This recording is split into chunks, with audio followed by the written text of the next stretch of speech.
Do you know out of 100 startups, 10 startup get selected and rest 90 get rejected.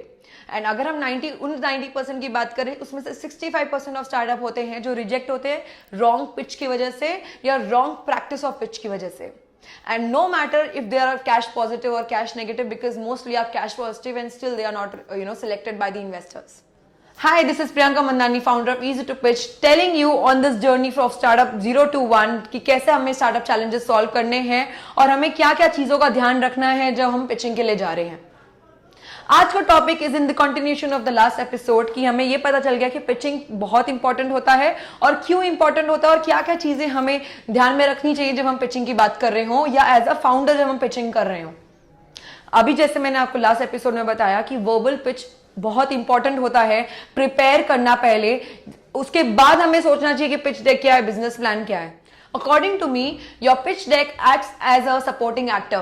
अगर मैं बोलूँ एक movie चल रही है, then you as a founder is the lead actor who speaks it, and on the basis of that pitch, the investors invest on you. But अगर मैं pitch deck की बात करूँ, वो भी बहुत इंपॉर्टेंट होता है, but not as equal as you, because वो आपको फंडिंग में नहीं हेल्प कर रहा, लेकिन बहुत जरूरी है. और वो जो अगर मैं बोलूँ कि 30% is dependency on your pitch deck, you have to prepare it really well, because वो आपका इनिशियल फेज आता है जो आपको एक प्रेजेंट करता है. And then is a phase where you are verbally pitching it, right? So अगर हम pitch deck की बात करें, हमें बहुत जरूरी है माइंड में रखना कि do's and don'ts क्या होते हैं. बिजनेस प्लान में डूज एंड डोज क्या होते हैं, क्योंकि अगर आप वही ध्यान में नहीं रख रहे हो और आप बना के इन्वेस्टर्स को भेज रहे हैं, you get rejected because investors के पास ज्यादा टाइम नहीं होता है कि वो आपका पूरा प्रेजेंटेशन एंड तक पढ़े. So the maximum number of slides that they go through is just 3 slides, and उसी में अगर एंगेजमेंट नहीं हुआ ना, वो आगे बिल्कुल नहीं बढ़ेंगे. I tell you why. Because अगर एक टाइम पे 1000 स्टार्टअप्स अप्लाई कर रहे हैं सेम इन्वेस्टमेंट फर्म को, why don't you think that the competitive analysis according to the competition and all it's very high, और आप लूज कर देंगे बिकॉज आपका डेक ही उतना एंगेजिंग नहीं है.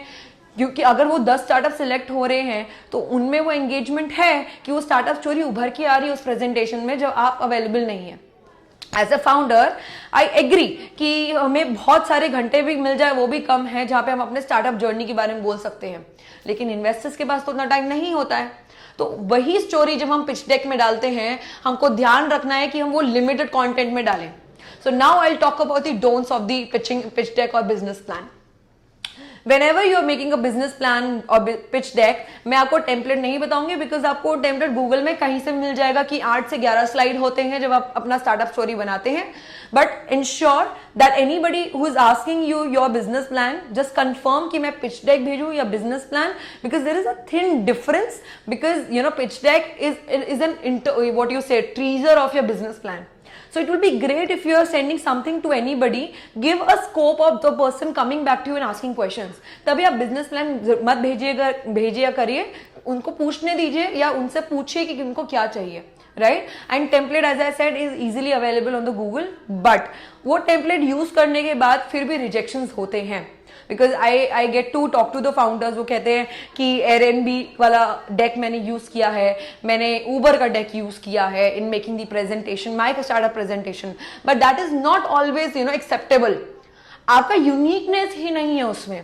सो these are few don'ts that you should keep on mind. Number 1, no story line. अगर मैं स्टोरी लाइन की बात करूं, जैसे मैंने बोला कि हम घंटे दे सकते हैं अपना स्टोरी एक्सप्लेन करने के लिए, बट हमें उतनी लंबी आपकी कहानी नहीं चाहिए.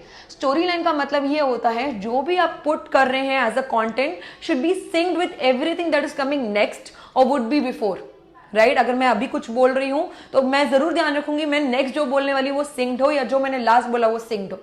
So when I talk about no storyline, it's about how you frame your content, the order of your content, and the story that is coming out in all the flow of your presentation or pitch deck. Next don't when I talk about is your content. Please avoid too much of content. अगर आप बहुत सारा content डाल रहे हैं तो आपको समझना पड़ेगा कि उसमें ज्यादा टाइम लगेगा और इन्वेस्टर्स नहीं देखेंगे वो. सो कम से कम कंटेंट डालिए, नंबर्स की बात करिए, मार्केट साइज की बात करिए, अपने फाइनेंशियल ट्रेंड्स की बात करिए, अपना स्टोरी बताइए कि आपकी क्या टीम है जो एग्जीक्यूट करिए, आप सारा स्टोरी बताइए, बट कंटेंट लिमिटेड रखिए प्लीज. बिकॉज जितना ज्यादा content, you are yourself risking your pitch deck to get rejected.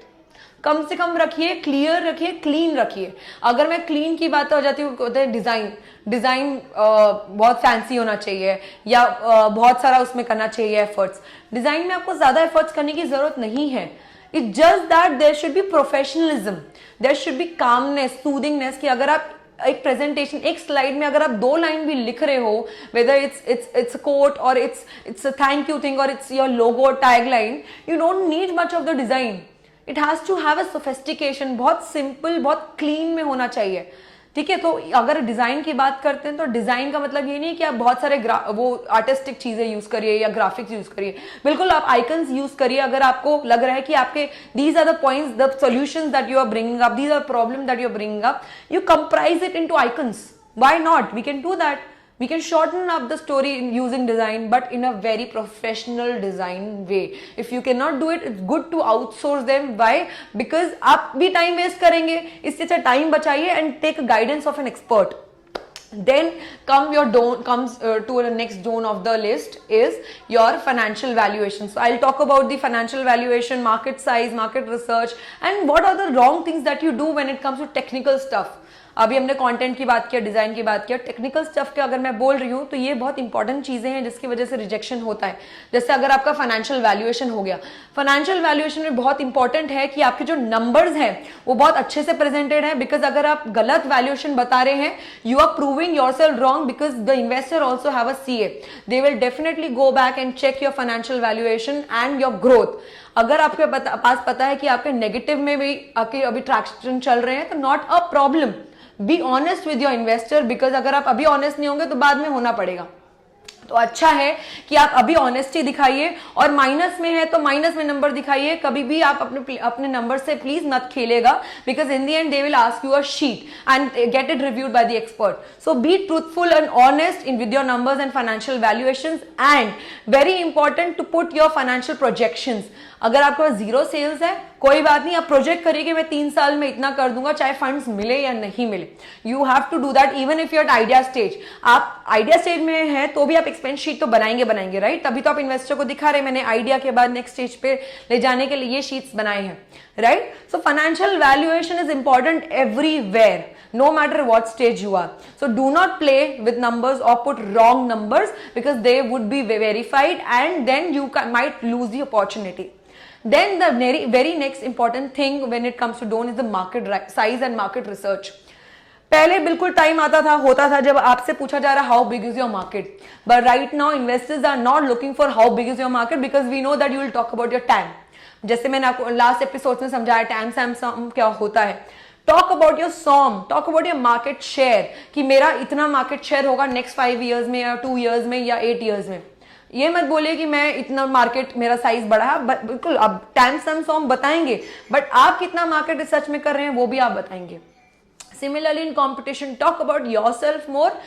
Of course, companies के बारे में आपको बताना पड़ेगा to tell that this is a market validation process, validation details, वो बताना पड़ेगा, but इतना नहीं होना चाहिए कि आप अपने आपको खो रहे हैं उसमें बताने के लिए that why are you better than others, right? अभी मैंने आपको इतना सारा कंटेंट बताया, लग रहा होगा ये तो बहुत सारा कंटेंट है, नहीं, ये छोटे में भी हो सकता है। सो इन चीजों का आप ध्यान रखिए। आपका रोड मैप क्या है? The another point that I want to bring light on is your road map. Talk about your road map, that आप नेक्स्ट 6 से 8 मंथ्स में आपका क्या गोल्स हैं, आपका क्या रोड मैप रहेगा, या 6 महीने के बाद आप कहाँ होंगे। सो रोड मैप बताइए। ये सारी कुछ ऐसे चीजें हैं जो आपको अपना ध्यान रखना है पिच डेक में, क्योंकि अगर ये सारी चीजें अच्छे से फ्रेम नहीं है, the investor might reject you. In the and practice it really well, because अगर आप पीपीटी भेज रहे हो और आपको ही नहीं पता कि पीपीटी में क्या है, then it's of making no sense as an entrepreneur. Be very much well prepared with your pitch deck and your individual pitch without the pitch deck, right? So everything is synced and you are successfully engaging with the investor and answering them rightly. होना चाहिए ना trust, investor को आना चाहिए कि अगर ये मेरे को पिच सुना रहा है और ये मेरे को आंसर कर पा रहा है तो वो ट्रस्ट बिल्डअप हो रहा है कि मुझे और इंटरेस्ट आ रहा है और मैं नेक्स्ट एक और मीटिंग करूं, right? So these are certain points that you should keep on mind when you are making a pitch deck. और नाउ हमने इतना पूरा एपिसोड हमने पिचिंग पे कर लिया, लास्ट एपिसोड पिचिंग पे कर लिया, पूरे एपिसोड्स मैंने आपको बताया कि स्टार्टअप 0 to 1 कैसे आया जाता है. I hope all these issues that I have helped you with the solution, because मैंने भी ये चीजें फेस करी हैं एंड आई एम श्योर आप भी कर रहे होंगे. अगर उस टाइम पे मैंने जब स्टार्ट किया था ना entrepreneur as a very very new person in the industry, मैंने ये सारे चैलेंजेस पूरे रेक्टिफाई करके इनको क्रॉस करा है. आपके भी लाइफ में आएंगी and these are the few solution that you can take and take help of and do not waste your time in these challenges and build and bring that capability of solving more and more problems. I hope this all the episode and all the content is helping you or would help you in the further journey also. Thank you.